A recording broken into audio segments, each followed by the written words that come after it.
at your workstation.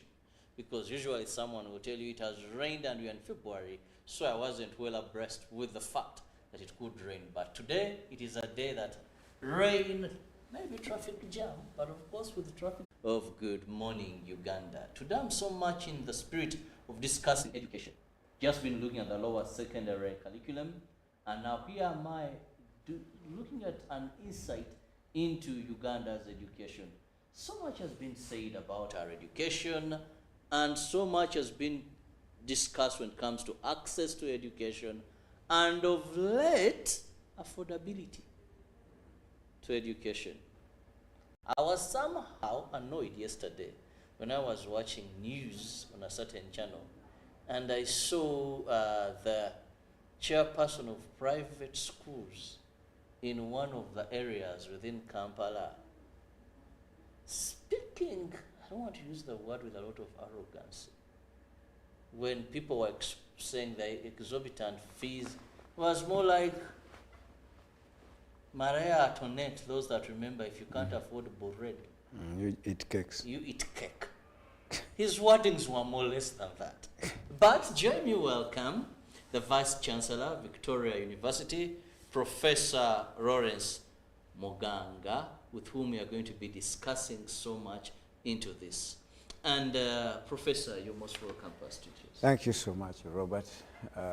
And your viewers of UBC, thank you so much for tuning in this morning. Education is a non-bipartisan, area for all of us. It's a right for every child who is alive today and anyone who will be born tomorrow or any other day. So we should care about it. Yeah. Now you've begun on a very interesting note when you mentioned the word it is a right. Now that has excited me because a right should not be selective in any way. No. But Professor, let's begin by looking at affordability today.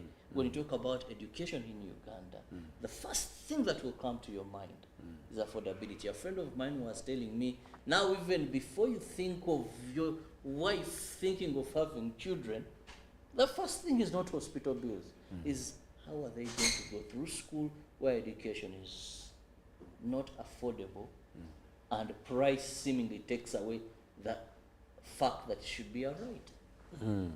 So, Mr. Chiraba and the viewers, there are a few things we need to put into consideration here.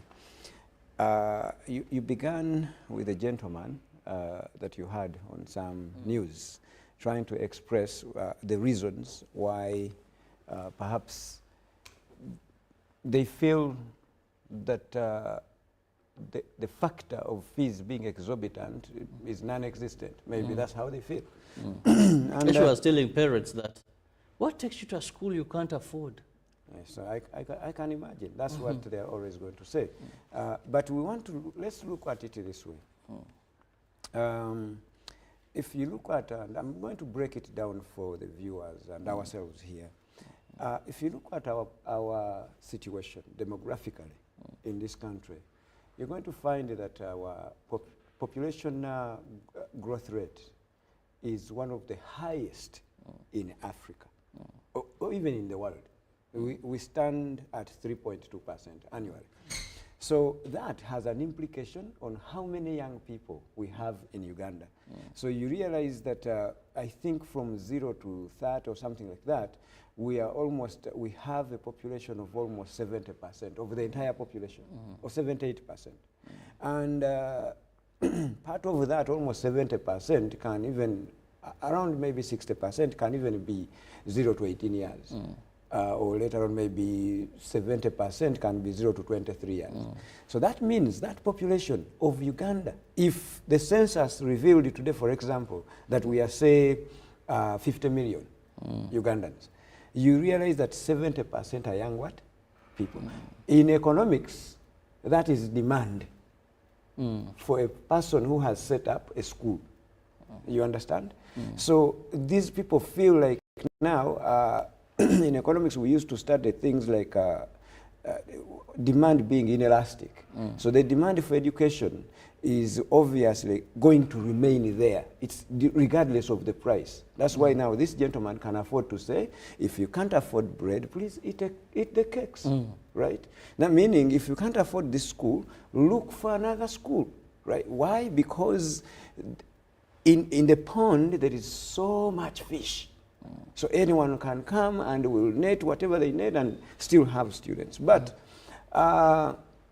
and that comes back to the fact that, of course, our country has done the best they could as government, tried to introduce, for example, UPE, where every child can go to school without paying a penny, for example, or USE, Universal Secondary Education, again, where people in secondary, young people in secondary can go to school. But those schools are full.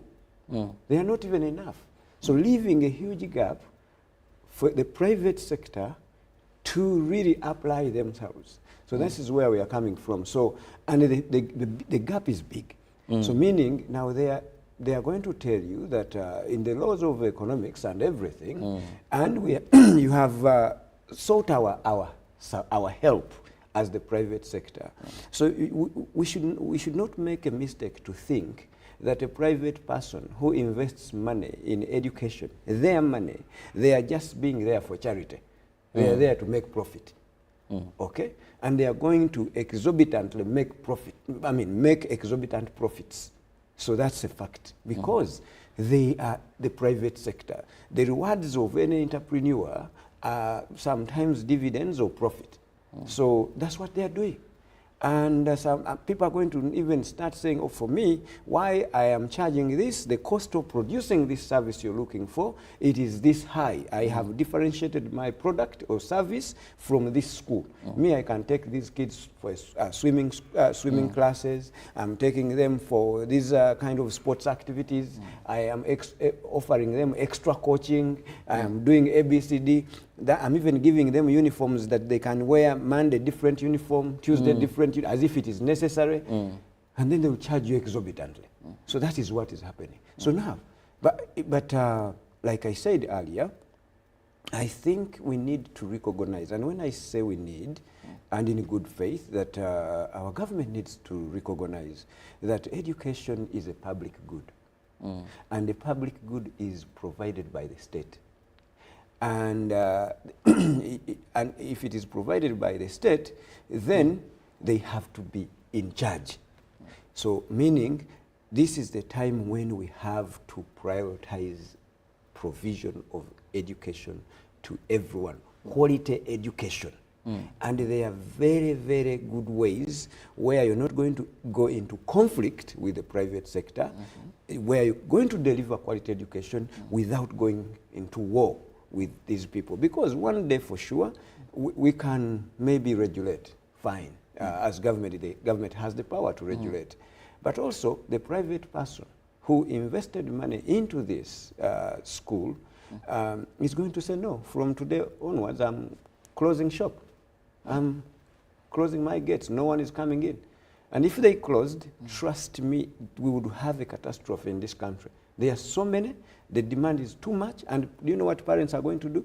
Because much as we are saying that some parents can't, indeed, like some parents, of course, majority can't even afford these fees, but there are others who say, no, for me, I still take my child. Why are you, it's my money, you know? So, but it's unfortunate that while fees are skyrocketing, people's incomes are not skyrocketing. And actually sometimes they're even dwindling because of the high cost of living that we experience, all of us. So at some point, we maybe have to involve ourselves in a policy kind of shift that would make education more provided by the state, and quality education at that, and then slowly I don't say this just because I want the private sector to exit the private education providers to exit the sector, but also we have to liberate it and bring it back to the people. And the people is their government. And then let government provide everything, because they have started well. UPE, USE, that means it is possible. We may quarrel or discuss or what about the quality, but there is also a time when Uganda existed without education, like when these things were not there. So, but right now, at least we have something. We have something. Yes. Now, Professor, on something is where I want to also look at. For example, you're a Vice Chancellor of Victoria University. We have public universities. Now, I've been able to have a balance of both universities. Now, let's look at quality. You go to a university where each of you can sit properly, like Victoria. A lecturer comes, the lecture room is very convenient. The lecturer is available, humble, with humility, gives you information, and you can follow up. True. Sometimes the very lecturer is from a public university, where here, if it's a mass communication class, let me speak to for what I know best. In a public university, you're about 250. I come to Victoria, we are 50. True. In a lecture room. I have a very good library. I have a laptop.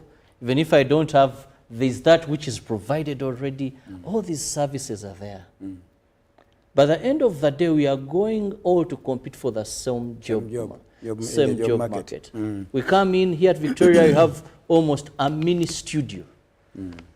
Well serviced, well prepared. Now, we go out there. These imbalances between public and government, I talked about university, go down, you know. True. Universal primary education, vis-a-vis private schools. Right. How are we, what should be done to bridge this gap, to improve quality, that we don't have these imbalances in quality? In performances, one of the private schools getting 8 in 8 is not, you don't move around campus bragging because you're not the only one. You know, you're so many. Getting government sponsorship, it is not news. Many of your class did so. When you go to another school, it's a miracle of a district. Yes. So, actually, let me begin with what you have just ended with. For us to really understand that some of the problems we have, we have intentionally, I think, created them. You talked about a young person who got 8 in 8, for example. There are some people who get even 4, like 4, aggregate 4 in primary. And you find that it has become national news. It is being reported on by almost every station. Discussions are being held left, right, and center. Exams have become exams. These people are passing, these people are not passing. Do you realize that in the developed world, I think in the significant part of, even the significant part of Africa, bigger part of Africa, this is not news. No one should be going around celebrating, I hear students past primary 7, like why is that news? And I think we talk about exorbitant fees earlier, we talked about it earlier. We are lending it something, some gas, some fuel, because the moment we cover it up, like as media, as parents, throw parties and everything, we are actually lending. Some schools are giving vehicles. Yes, we are lending best fuel. Performing. Yeah, lending fuel to this nightmare that has turned out to be now exorbitant what? Fees. The moment you offer those kind of indicators, the owners of schools start saying, oh, this is a valuable product, so I can invest more, right? So, but in the rest of the world, where we have education systems that we admire, where you'll find that able people here in this country are sending their children, you'll never hear anything newsworthy about like exams. No, unless when maybe the countries, that very country's government is failing maybe to pay teachers better. That's when you hear teachers maybe putting down the tools. That's when you start hearing about something to do with education. No, not exams. You understand? So maybe we have to also reshape our narrative. Now, coming back to quality, It's very, very true, Robert, what you're raising. And I'll add something to it. If I'm still talking about higher education before I even touch primary, beyond even a convenient environment of learning, you realize that in higher education, there are some institutions, actually most institutions, find it very, very important and acceptable to sit a student in a classroom Monday to Friday, month 1, 12 months, 3 years, and they graduate with 0 years of experience, and that's okay with them.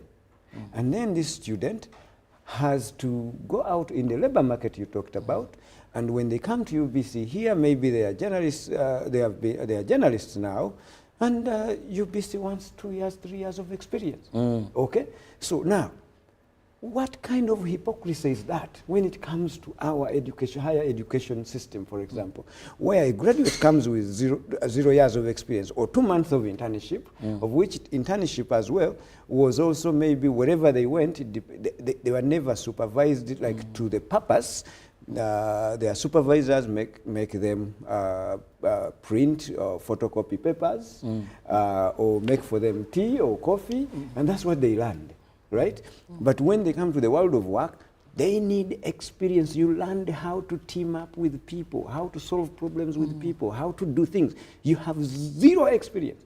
So do you realize, and that's okay, right? So it becomes hard like to a parent who resiliently invests in the education of their children from primary. Even when prices are exorbitant, for your information now, actually fees for primary or secondary are now getting even more than the fees anyone would ever pay in a university. True, so Professor, I agree with you. That's where we stand. I was taking a niece to one of the schools. She's joining senior 1, but 3.8, I asked. Yes. My relative. A term. What? Enrolling in for first term. Yes. I asked. Almost 4 a.m. when you look at also requirements. I asked this person, are we on a master's program? But do you realize now, now if you look, and that's 1 term, there are going to be 3 terms. Okay? But that goes back to what I told you.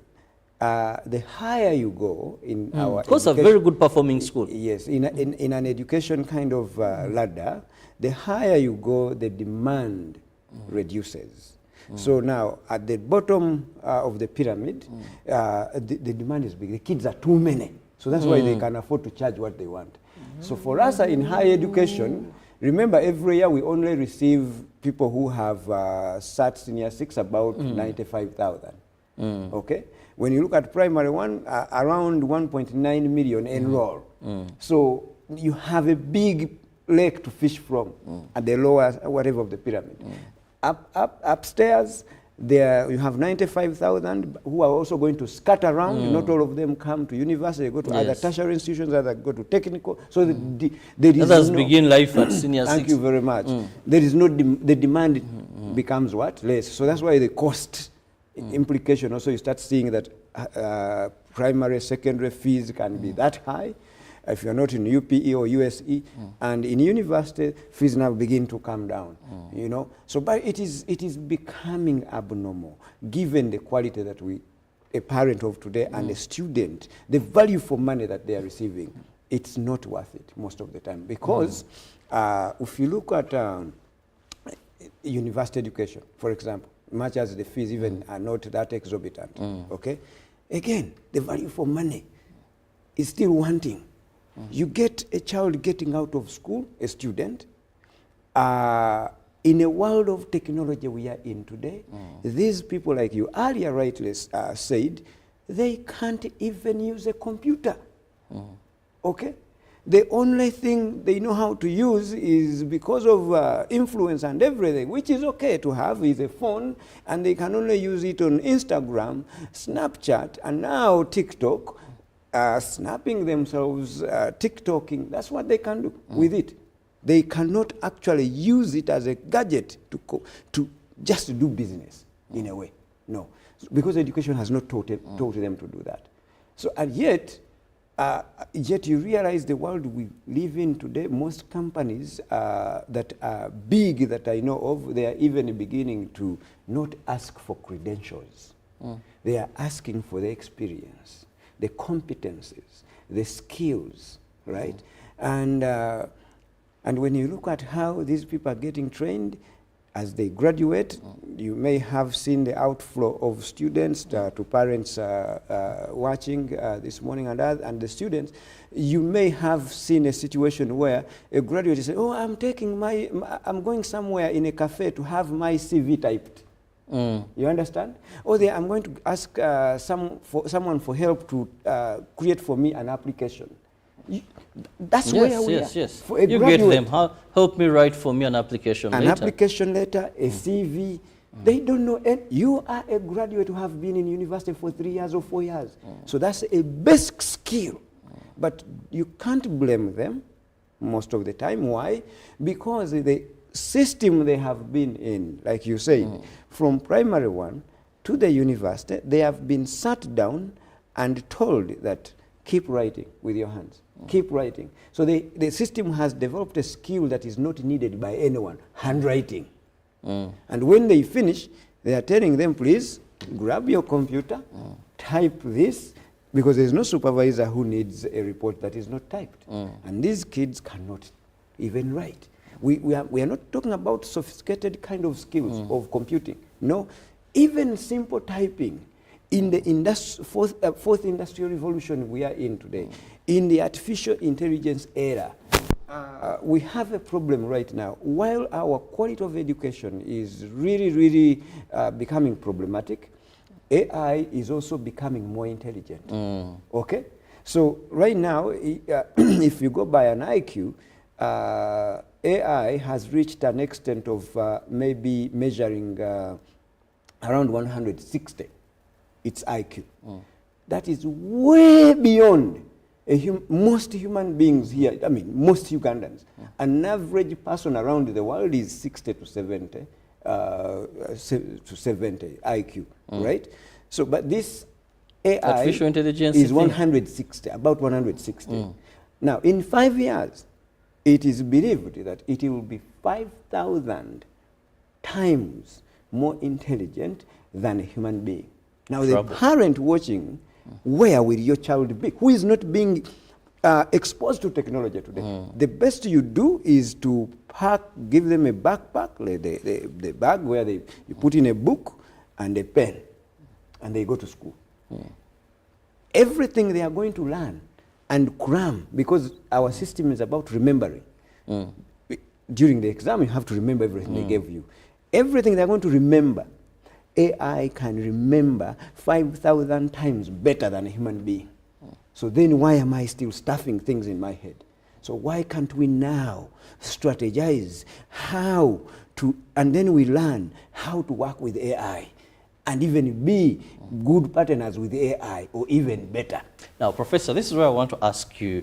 I've brought in a very important, pertinent, worth thinking of issue there. And good, I have you and your Vice Chancellor of Victoria University. So how different are you doing things at Victoria University? Very good question, Mr. Chirabo, and the viewers out there. Maybe I get a chance to inform the world what Victoria University stands for. So let's begin here. We have to recognize that the times we are in have changed. The years I went to school, or the years you may have gone to school, they are not the years of today. Very true. Very, very different. So while you and I went to school and we were told that, please, here is an exam. Lawrence, don't look at your neighbor. Robert, if you look at your neighbor while you're writing an exam, you have failed. So, in other words, our system taught us to be individualistic. Okay, be selfish. Don't care about others. Care about yourself. Don't share. Don't do anything. Don't consult. That's when you will get a good grade. If you do so, you are a failure, and you'll be stigmatized in society as a person who cheated exams. Okay? That's the history where we're coming from. And it's not history. It is still happening in most institutions in this country. So if you're taking your child in an institution that is still inculcating that culture, a culture that is not appropriate for the world we are in today, know that you are not helping that student. Because what happens today is that the workplace wants me to work with you, okay? Wants me to consult you, wants me to team up with you and we solve a problem. Wants me to write a report and I give it to you, first look at it and you give me feedback. And then we come up with something perfect. And then we hand it over to our boss and he will be happy. And when he's not happy, he returns it again. We correct it. You look at it, I look at it, another person looks at it, then we are happy, we hand it back. That is the real world. Yes. What we study and how we study it and what we practice in the artificial world of school is so different from what happens in the real world. So we changed that at Victoria University. In our classroom, we say you sit down in our classroom for 15 hours a week, only. Because we know technologically, everything we are going to help you have, you can have on your gadget. You cannot come to Victoria University without a computing gadget. If you can't, we will help you do what? Make sure you have something you can work with. You understand? So meaning, at least technologically, you're covered. Working as a team, you're covered. Solving problems together, you're covered. Learning how to network with others, you're great. And then we are saying the rest of the hours in the week, we only use the 15 in the classroom. We want you to be placed somewhere. Earlier you saw a student who works here. He's an active, so you would be surprised. Maybe he was even in class as he's walking around, right? So he will move with his classroom on his phone or on his computer. So in the process, we made education look real to people, serve real situations. And education that does not mirror the real world, you know that education is dead because you're training someone from a different experience to come in the real world and be different people. So that is not going to help students. Now, actually, one of the interesting things today, you find that even companies, one will have the motor vehicle parts, another is assembling, another is doing the seats, another is doing, you have a car, but the various products, components come together to complement each other. So that is what education should look like. So now, the student, you will sit in our classroom 15 hours, but the rest of hours a week, you're going to be placed somewhere and do something. If you can't get that place, we'll make sure we try to send you there somewhere. Why? Because we want you to understand the world of work. There's something that a classroom cannot teach you. It is experience. I can't teach you how to work with people older than you or younger than you because you don't have them in the classroom. You only go to the field where they are and you interact with them, learn to respect these people, they learn to respect you, how to persuade them to give you what you want, how they persuade. You start learning the work politics, you learn the work politics, such that you don't dive into deeper waters when you just come and you know nothing. So by the time now you graduate, while others in different universities are exiting with 0 years of experience, at least you have 2 or 3 years of experience.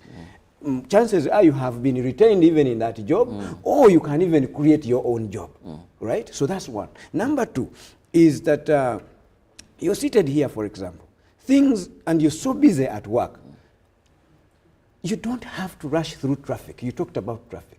Okay, that time, if it goes, there is technologically you're powered to stay where you are and attend this class and interact with everyone in class without leaving the comfort of your office, your home, and so you still gain the same education. Technology. But number 3 is that as you come to Victoria University, we don't need your pen, okay?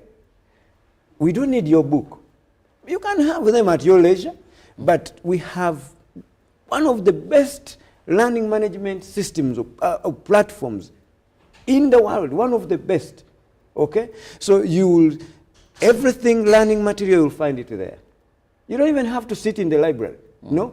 Every book, everything technology, like digitally, you'll find it there. Wow. Now, from your coursework, you'll find it there on the platform. Do your coursework digitally, not handwriting. Okay? We want you to learn how to even type, not to start going to the workplace and then you're typing as if you're a chicken walking on a keyboard. No, even sometimes you can even rush on it. But we want you to get the digital competencies. Exams. You're going to find that exam on your platform there. You sit and complete your exam. You're not going to find an examination booklet or something and you start handwriting. That skill is outdated, is old. So by the time this student finishes their 3 years, 4 years, they are comfortable with every technology. So any employer who takes them, they can't worry about them fitting into the workplace. Number 2, using the latest technology in place. Number 3, they are more relevant to what the current workplace, how it looks like. So that is how we have managed to do it at Victoria University. We have made it more experiential, more digitized, and more relevant to the real world. Well, very interesting, looking at producing a graduate that is ready to face the labor market. Now, you've talked more of this person who is going to come in and is looking at a white-collar job or creating one of that sort. But of late, we are seeing so much craving for practical skills. Now, Professor, where is that element? Okay, that's where I was, very good. That's where I was telling you. Depending on which program you're pursuing. Oh, yes. Yes, if you are a nurse, for example, we don't want you to sit in a classroom. There is no business of a nurse in a classroom. The classroom of a nurse is in hospital. Learning how to care about people, care for people, learning how to support patients, how to work with doctors. Okay, from year 1 to the time you will finish. Okay, if you are into IT, there is no business in an IT person in the classroom. Go where, like roam around like downtown and everything and find where they need your services and be placed there and do something. So that's why I told you about the concept of experiential learning. So why we place people to the world of work? To us, and this is the advocacy I make on a daily basis whenever I get the opportunity, to the companies out there. You are so many companies, and you consume graduates. This is your labor. We, the education institutions, we are trying to create the labor, the human capital that you need, right? Now, we cannot educate them alone, Mr. Robert. These companies are supposed to become our co-educators. So that's why I always want to form partnerships with them, alliances with them, create agreements with them. So we teach our students 15 hours a week, but the rest of maybe 40, 30, 50 hours, they are in these companies practicing. The practicals you talked about. Learning how to do things, not how to simply know. Because the age we are in today, knowing is no longer enough. It is about how much you can do with what you know. And there is no classroom that is going to, classroom at university, that is going to teach you what to do, like knowing what to do with what you know. You will only go to the workplace where they do that particular thing and you practice it. So that is the skilled person this country needs, the region needs, the world needs. So if any university is not providing that and you're paying for that student, the parents following us this morning, there is a question mark somewhere. It's okay to go to university and finish, but it is also problematic for this student to come back and sit with you and you take care of them again.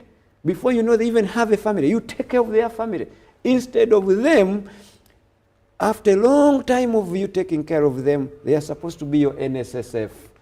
They take care of you. They take care of their families.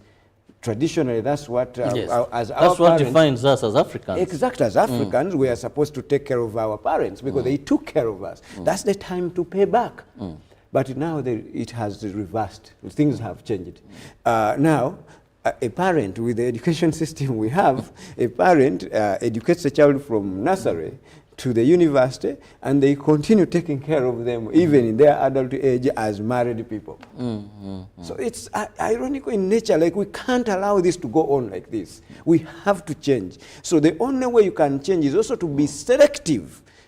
Put in some time and do some research. Find an institution that is going to give this child of yours value for money. And value for money is as simple as this: competencies, skills, mastery, the experience they need to be productive for themselves, to be productive to their families, productive to the community and to the country. And that is knowing how to do something. If you don't know how to do anything, you can count as many times as you want, but you're going to struggle. Right? So you parents, students, be selective of where you want to go. It's up to you. You can go to any university. We have over 50, this government has really been great when it comes to higher education, has really provided a very good environment, and so many universities have been created, over 52, I think, active universities. You can go anywhere, but be sure that the end product matters, how you come out of that university. Are you one that is going to be taken care of your parent? Or even if you've been funding yourself, are you that person, graduate, who is going to come out and definitely you will continue with the misery? Or you are this person who will go to this institution, and when you come out, everyone is yearning to have you. Because of, not that they love you, no, because of the results you can deliver, the value you can add to their organization or institution. So that's where the choice the choice is going to matter. Choose different higher education institutions wisely. Sometimes as you complete senior 6, you don't even not everyone has to come to university. There are different tertiary institutions, different institutes, where you're going to learn things that are more practical too. All of us have different natural abilities, different passions, but we can only depend on the drive for us to achieve different things. So you may not even go to university. You can go to an institute there and pursue a diploma or a particular certificate, as long as it leaves you with that ability to do something, and you say that, look, I created this phone, this table, I can do it perfectly. Trust me, you're going to succeed in this life. You're coming into the world as a problem solver. Thank you I very think that much. is what the world Not is as a looking problem. for. Not as a problem. Yes, because today, so many people graduate, you find like, okay, in a year, 150,000 have graduated, and government can afford to take, I mean, when I say government, not just like government jobs, but the economy can only consume maybe 20,000.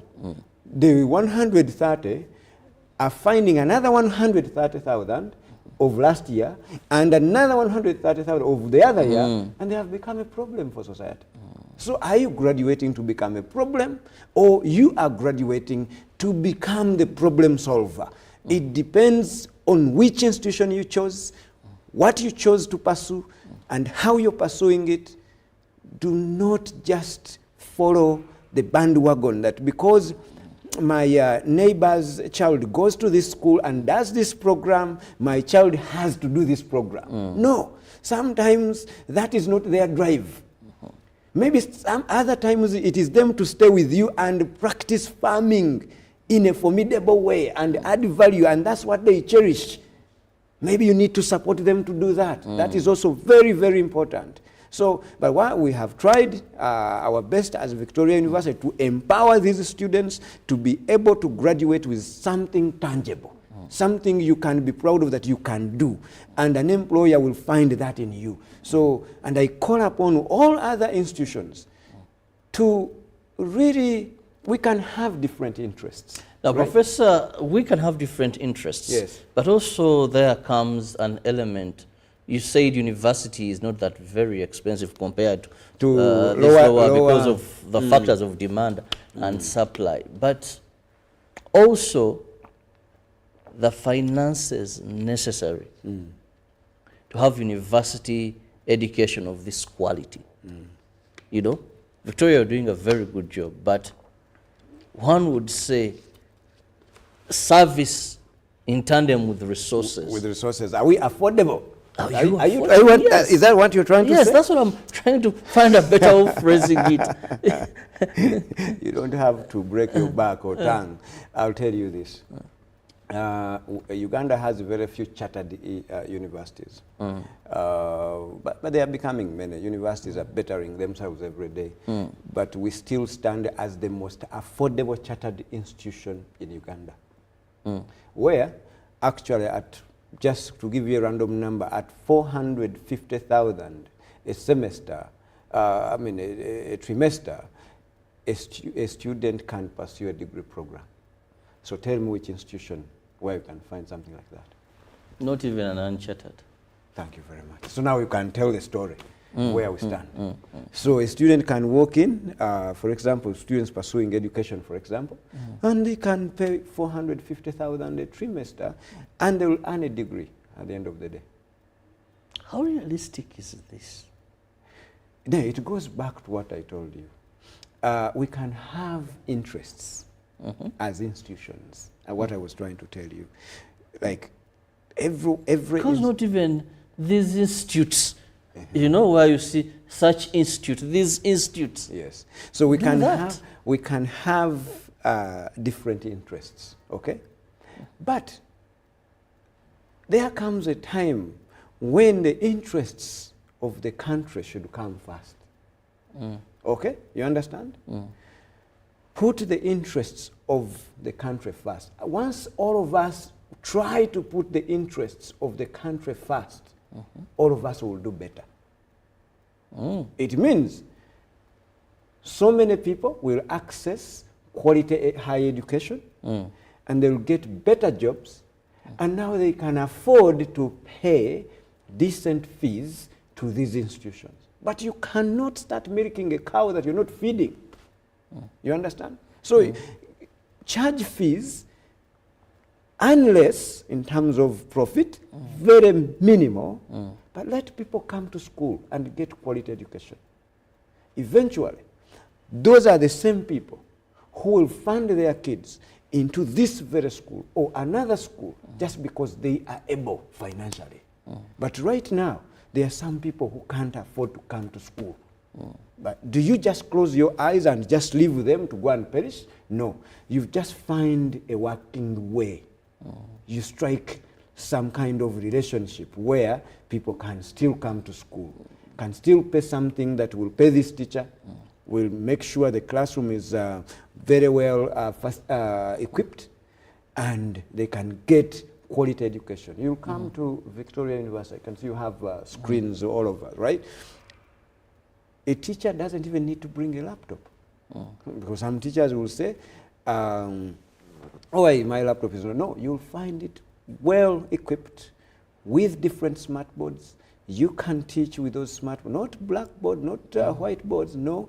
And when it comes to assessment, for example, still, you don't need to come with your red pen or black pen. No, digitally you're going to assess these students, and they can see it in real time. There's no such a thing of saying, oh, I was cheated. No, you are going to give a thorough explanation. So transparent, everything is transparent, it's digitally driven, and it's very, very affordable. Well, I love that, and I must let Professor out of here for more programming to continue. But before I let you go, as we were discussing an insight into Uganda's education, Professor, in your concluding remarks, how best do you think we should move forward? Robert, thank you very much, and the viewers for committing this time to really stick with UBC. Hopefully you have really picked something, one or two, but here is why before I even say something in that regard, I always want to thank our students, their parents at Victoria University, that we really cherish you, we value you for having chosen us as a partner in educating you and maybe your children. It is something we don't take for granted, so thank you very, very much. So our intake is ongoing for the March intake is ongoing. Again, feel free to drop by. We are on Ginger Road there or online. Again, look out for us on our website. You'll find us there, Victoria University, Uganda. Then you can still come in and be part of the Victoria University community. But here is what I'm telling everyone. You may be coming to Victoria University or elsewhere. And even from primary to university, parents or students, kindly, and I am begging you, obsess yourselves with learning something about technology today. You don't have to be a tech wizard who is assembling computers or deassembling them or programming. No, teach yourself a thing or two about the latest technology. They are different platforms that can provide you this kind of learning for free. Artificial intelligence. Good people out there, learn something about AI, artificial intelligence. It is going to really become the norm of the day, and you don't want your child to remain behind. You don't want you, the student, to remain behind. I am telling you this, the world we want to be like. We are talking about countries like Finland, Sweden, Netherlands, Australia, Singapore, Canada, US, UK, Scotland, you name it. Their children learn technology from the day they stepped in elementary 1 or grade 1, which is primary 1 of ours, to the day they exit the school system. But you know what is really interesting is that you, the student, or your student, you're going to compete with them in the space, one space we call the world. Now, who is going to win? We cannot afford to stay behind. It is okay to have a suitcase going in a boarding school that is stuffed with books and consumables and pens, but remember, there is one thing you're going to need. It is to have technological competencies on your fingertips. Digitization of everything is the new era. So there are times when you look for a job in this country and you can't find it. But if you are really exposed with technology, you will do any job from anywhere around the world when you're seated in your home. In Uganda here, in Kampala, in Mbarara, in Jinja, in Mbale, you will just need a gadget, a computer, and some internet. So we should prioritize technology. And as for our government, we should really think about, I know they know this, that education is a public good. And it is, if it is a public good, it is a right for every child who is alive today, who will be born tomorrow, and in the future. It is a right. And it must be provided by the state. And assessment of learning shouldn't be what we know today of national exams. Those national exams are detrimental to the growth of every child. They do not look like the real environment a child really, or a student will eventually live in. The real environment requires people to cumulatively do things, and they can demonstrate something they have done tangibly. Not everything they can remember, because AI can remember 5,000 more intelligently than a human being in 5 years. So where are we sending our children? Lovely conclusion there. Also when it comes to artificial intelligence, but also education being a public good and of course for students to ensure that you're well versed. COVID taught us some lessons where people had to work from home. And I remember many were just being told, get a laptop. Someone would say, now, where do I start? Where do I end? I've seen many people in the developed world who work from home. Someone says, I work from home. And they're earning, doing a few things. Exactly. Today, some people are saying, why should I still continue paying rent for an office when I can work at home? Exactly. People are selling goods online. Yeah. What's People- the use of a mall? What's the use of a mall? People are doing so many things with technology today. I went to a certain garage and someone just said, no. You see? He placed in his computer and said, this is the problem. In just a few minutes, drive off and go. Well, those days you needed people to come. This one dismantles this, that. They toss you around. They toss you around. Technology Come is taking tomorrow. us. Someone just says, do you have a phone? Okay, connect. Yeah. I'm going to tell you what to Remotely. do. Move the camera here, do this. Deal done? Yes, it is okay. Send my money. You're like, That's the economy. that's where we are going? But there is no education, very few education institutions are training people to fit in that To economy. fit in that. Download this app. I also have the same app. We solve this problem. Now, that is not so much technology that you're going to be a programmer, coding. No, even coding is no longer even necessary today. AI can code. So just make artificial intelligence your friend. Learn it, how to use it before actually it abandons you. Thank you so much, Professor Rollins Muganga, who is the Vice Chancellor of Victoria University. It's been a good time having you here as we looked at an insight of Uganda's education. See you tomorrow, God willing.